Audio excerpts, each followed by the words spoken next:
c'est capital. C'est la clé de toutes les choses.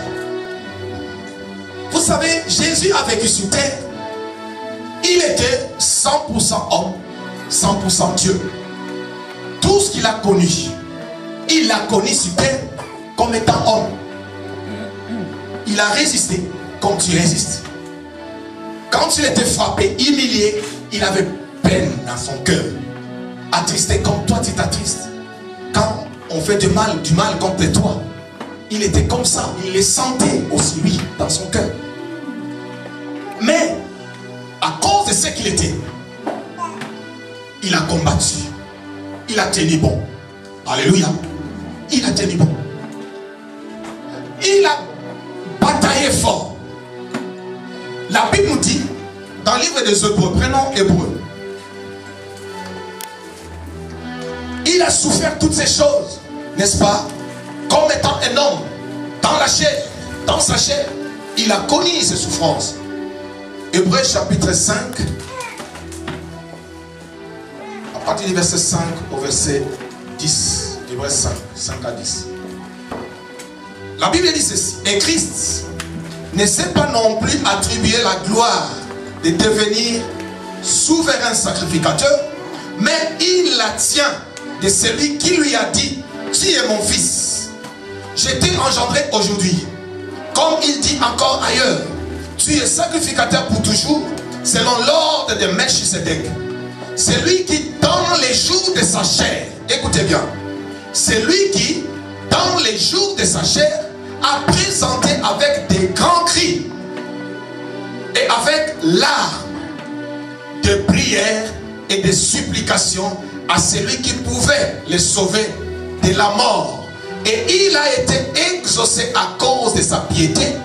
Il a appris, bien qu'il soit fils, l'obéissance par les choses qu'il a souffertes. Après avoir été élevé à la perfection, il est devenu pour nous, ceux qui lui obéissent, l'auteur d'un salut éternel. Dieu l'ayant déclaré souverain sacrificateur selon l'ordre de Melchisedec. Alléluia. Vous avez compris? Étant sur terre, il a bataillé comme étant un homme. Il a souffert dans sa chair, comme toi tu souffres, comme tu peux aussi souffrir. Il a souffert. Voilà pourquoi ces jours-là, à Gethsemane, quand tu l'as vu ce qu'il allait souffrir, en tant qu'homme, ça lui a fait mal. Il a prié Dieu, il a prié encore. La Bible nous dit que n'est-ce pas, sa sueur même s'était transformée en sang. Voilà pourquoi. C'est pourquoi, parce qu'il avait des douleurs dans son cœur, très mal. C'est qu'il allait subir. Alléluia. Il a souffert ces choses-là. La Bible nous dit dans le livre d'Ésaïe, il a été humilié, maltraité, malmené, méprisé, rejeté. Il a souffert comme étant un homme. Alléluia. Mais il était Dieu. Emmanuel, Dieu parmi les hommes. Et là nous avons lu, la Bible nous dit qu'il n'a même pas regardé son égalité avec Dieu pour dire que non, ce n'est pas moi qui dois souffrir de la sorte. Il ne s'était jamais révolté.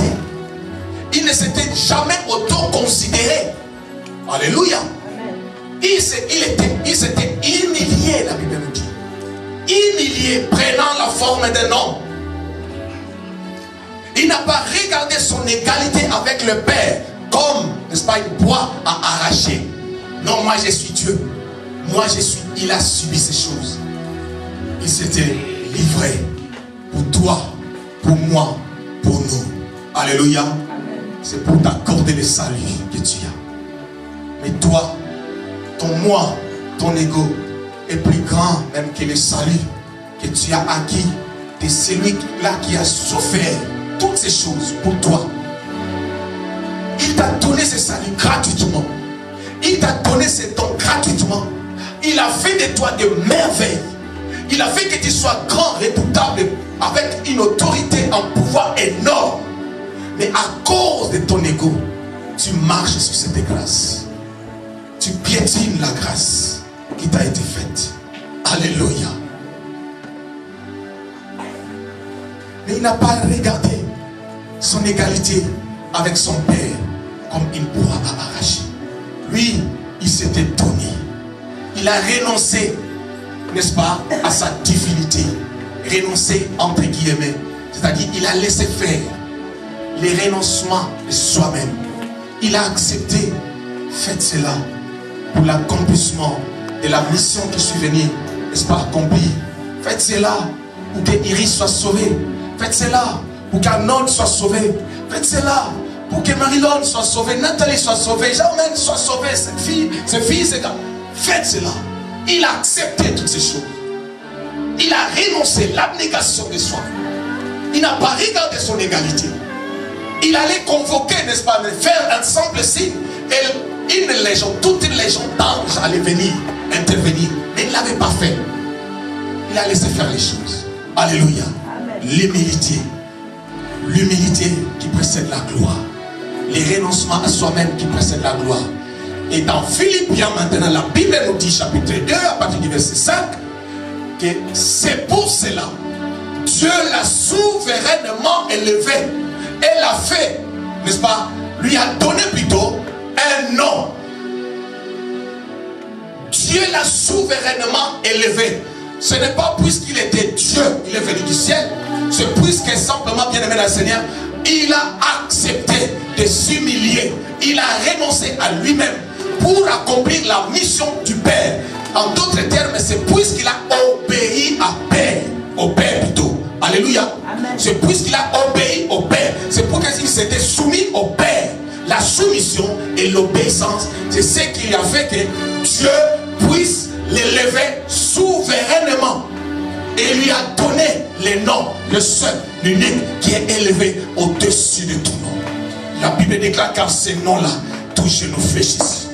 C'est ces noms-là, bien-aimés dans le Seigneur, qui donnent le pouvoir, l'autorité à tous celui qui croit en ces noms-là pour marcher sur les serpents, pour marcher sur les scorpions et sur toutes les puissances de l'ennemi. En d'autres termes, pour, n'est-ce pas, récupérer l'autorité et le pouvoir que nous, si l'Église avait perdu. Alléluia. Alléluia. À travers ces noms-là, nous avons récupéré tout ce pouvoir, cette autorité de Dieu. Pourquoi? Parce que quelqu'un s'était soumis au Père.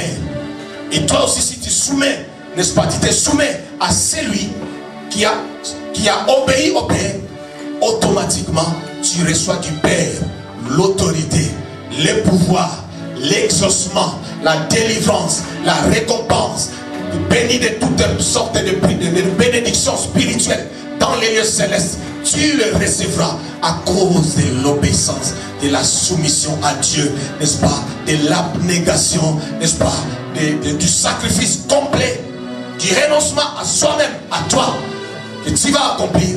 Et Dieu va accomplir toutes ces promesses-là. Parce qu'il est Dieu. Alléluia. Amen. Alléluia. C'est ce nom-là qui t'a donné.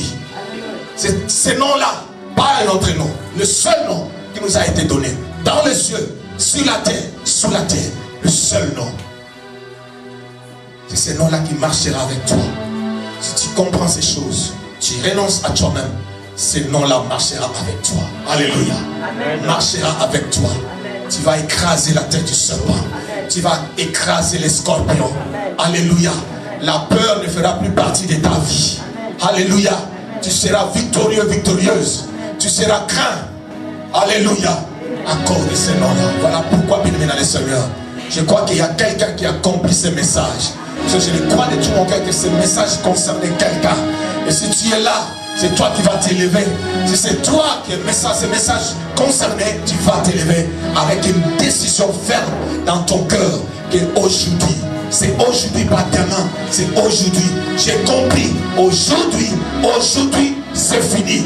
Aujourd'hui, c'est le renoncement. Aujourd'hui, c'est l'abnégation. Aujourd'hui, c'est l'abandon de toutes ces choses-là que j'ai croyais. Les moi, les jeux. Aujourd'hui, c'est fini.